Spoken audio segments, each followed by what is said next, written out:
Bueno, hola Mati, vamos a empezar con la unidad 2. Tiene que ver con los elementos de las obligaciones. Vamos a empezar con el sujeto. Te va a decir tanto Vallespinos y Pizarro como Bayar que hay 4 elementos, Vallespinos sobre todo. Dice que no, si estos componentes son indispensables para concebir la existencia de la obligación, tenés 3 elementos que son estructurales, que vos tenés el sujeto, el objeto y el vínculo, son los estructurales. Y después vas a tener un elemento externo que es el no estructural, que va a ser la causa fuente, ¿sí? Que es el elemento generador. El sujeto, que va a ser una persona humana o jurídica, que va a estar vinculado con toda obligación y que debe existir por lo menos 2, ¿sí? Que va a haber un sujeto activo y un sujeto pasivo, siempre, y son necesarios.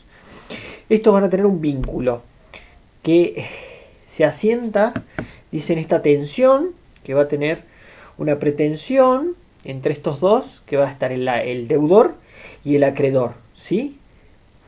Y que va a estar, digamos, presente durante toda la vida de esta relación, la tensión existente, ¿sí? ¿Quiénes pueden ser? Te pregunta el Código Civil. Dice que este Código Civil Comercial lo elonga y dice que es una figura controvertida, que también puede, estos sujetos pueden ser simples asociaciones y el consorcio de propiedad horizontal, que antes no se podía con el Código Civil. El 148, inciso A y B, dice que digamos, elongado la posibilidad de la existencia. Vallespino y Pizarro plantean también la posibilidad de que la quiebra, que el concurso y la quiebra también puedan ser sujetos dentro de la obligación. También plantean que la comunidad se plantea la discusión si la comunidad hereditaria podría llegar a ser sujeto en la obligación. Ahí Vallespino y Pizarro opinan que no podrían llegar a ser sujetos, ¿sí? Dentro de lo que es la obligación. Después hablan de el requisito de la capacidad. Dice, para que una obligación sea válida, tiene que el sujeto tener la capacidad de derecho para ser acreedor y deudor. Dice que es el grado de aptitud para ser titular de derechos y obligaciones. Los humanos y las personas jurídicas tienen también que tener la capacidad de ejercicio. Y ahí tenés que ver y trabajar un poquito lo que es la capacidad de hecho, la restringida, y la capacidad y la incapacidad de los sujetos. También tendrías que ver si la capacidad ha sido restringida o no y en qué grado ha sido restringida para el cumplimiento o para establecer la determinada restricción, es decir, si tiene o no una restricción para el ejercicio de determinados actos jurídicos. Sí, a eso se refiere la capacidad de ejercicio. El sujeto también tiene que estar determinado o susceptible de ser determinado, ¿sí? O debe de ser determinado. La indeterminación absoluta obsta a la existencia de una obligación, ¿sí? Siempre puede ser determinado desde el nacimiento, ya se los puede individualizar desde el nacimiento, o puede luego ser determinado, puede ser determinable indirectamente, relativo, o transitoriamente luego puede ser determinable el sujeto, ¿sí? La indeterminación puede ser en las obligaciones ambulatorias, se puede dar cuando sean títulos al portador, por ejemplo, que nosotros en el momento no los tengamos identificados, o luego pueda documentarse, o por ejemplo las obligaciones Prater-Rem, donde ya habíamos trabajado, si vos te acordás en una clase anterior, que después vos vas a poder establecer quién va a ser el sujeto sobre el cual va a recaer específicamente la obligatoriedad de responder para el pago, por ejemplo, de las obligaciones que surgen sobre la medianería. ¿Sí? Si vos te remitís a esa clase vas a poder revisarlo de vuelta.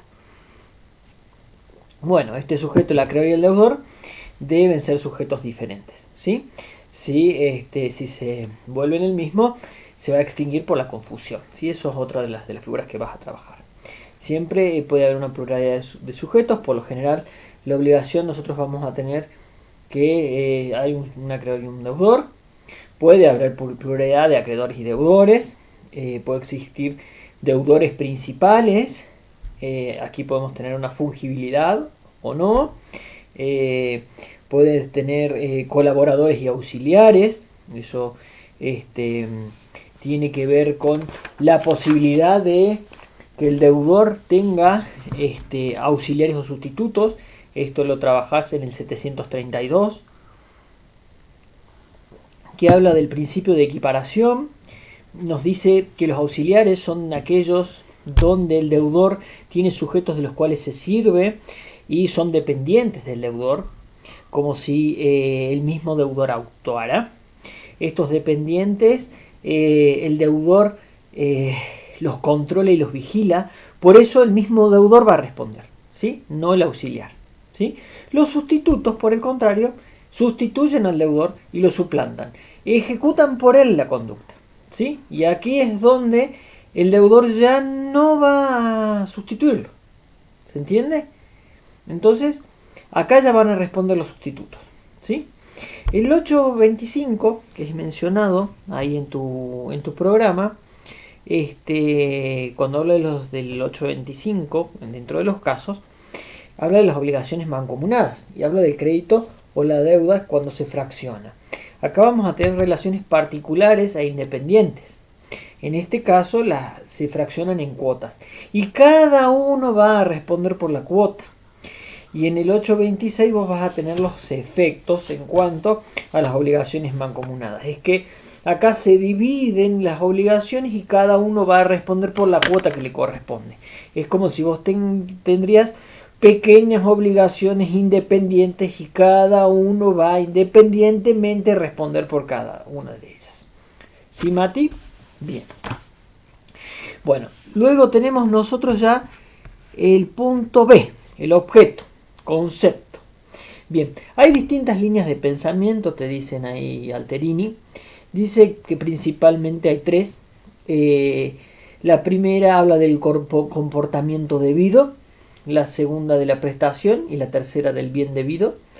Habla de que las doctrinas del comportamiento debido dice que el objeto es una prestación, es una conducta orientada a satisfacer. Ahí estamos hablando de una orientación subjetiva. Y se pregunta, ¿y la cosa? Dice que la cosa no es relevante. Para eso dice, la cosa no es relevante para unos. Para otros dice que el objeto es relevante. Y ahí tenemos que el objeto se va a dividir en dos. El objeto inmediato, que vamos a tener la prestación, y el objeto mediato, que es la cosa, ¿sí? La prestación es invariable y el objeto mediato es la cosa, que va a ser invariable, ¿sí? Esas serían como las orientaciones subjetivas, ¿sí? Después nosotros tenemos las teorías patrimoniales, que digamos hablan de un objeto como la utilidad, ¿sí? Y la esencia hablan de que en el polo activo tienen al acreedor, digamos, a la acción, al poder obligar, ¿sí? Después aparece una doctrina revisionista que habla del objeto de la obligación es el bien que permite satisfacer el interés del acreedor, ¿sí? Ese sería el objeto y el contenido. Acá nosotros tenemos que la conducta del deudor tiene que ver con la prestación, ¿sí? Y ese sería el contenido. Y el fin es conseguir el bien debido. La prestación es igual al contenido, es el actuar, es el medio para procurar ese fin, ese es el contenido. Y el acreedor satisface su interés con el bien, ¿sí? Para Vallespino dice que el objeto es el comportamiento debido por el interés perseguido por el acreedor que le debe ser satisfecho, ¿sí? Objeto dice que es la conducta y el interés. Entonces va a decir que ese objeto es un plan o un proyecto de conducta futura del deudor para satisfacer ese interés que tiene el acreedor. Es decir, que es como un plan que arma el deudor para poder satisfacer el interés. Entonces vos vas a ver que una prestación es una conducta, pero más que una mera conducta. ¿Por qué? Porque es todo un plan armado para poder satisfacerlo al acreedor. ¿Entendés? Es como un objeto, un objetivo invariable que tiene un elemento subjetivo. ¿Sí? Ese sería como el interés que estamos buscando. Es como un gran plan que ha armado el deudor para poder satisfacerlo al acreedor. ¿Sí? Digamos, el objeto es el qué, sobre el cual recae la obligación. Es el bien apetecible. ¿Sí? Y el contenido es cierta conducta humana.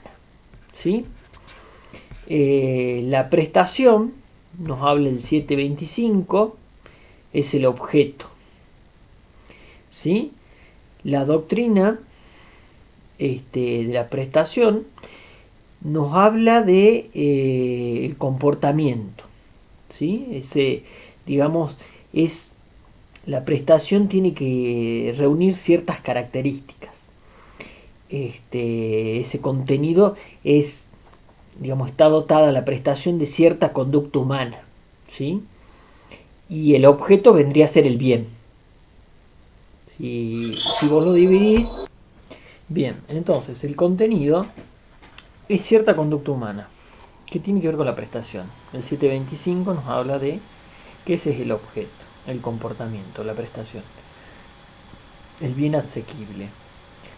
Esa prestación tiene que ser material y jurídicamente posible, lícita, determinable o determinada.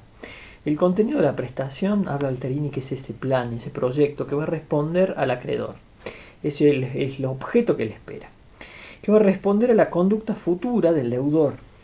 Que responde a ese interés del acreedor. ¿Sí? Que siempre va a buscar ese objeto. El deudor está sujeto a un deber de colaboración con el acreedor. Ese plan siempre va a depender de cómo va a ser la obligación. Va a adoptar esa conducta al plan prestacional. ¿Sí? Al dar, al hacer, al entregar a esa especie, a esa cuestión positiva o negativa. ¿Sí? Ahí, si vos te fijas en el libro de Alterini, él te va a dar una cantidad de requisitos que tienen que ver con el objeto, que te habla de la posibilidad, que es esa prestación física y jurídicamente posible, factible. Dice que no tenga obstáculos físicos para realizarse, obstáculos del derecho. ¿Sí? Esa licitud que no debe estar o consistir en el mero hecho ilícito, que no tiene que ser un comportamiento contrario a la ley. Esa es la determinalidad, que tiene que ver con el comportamiento que recaiga sobre algo cierto y concreto. Que sea determinable, ab initio, antes y simultáneo, y esa patrimonialidad. Y se puede haber la obligación que tenga carácter patrimonial, y ahí lo cita Savigny. Y te va a decir, bueno, basados en los romanos, dice que la prestación siempre tiene que ser patrimonial. Dice, porque el juez solo podía expedirse sobre condenas pecuniarias.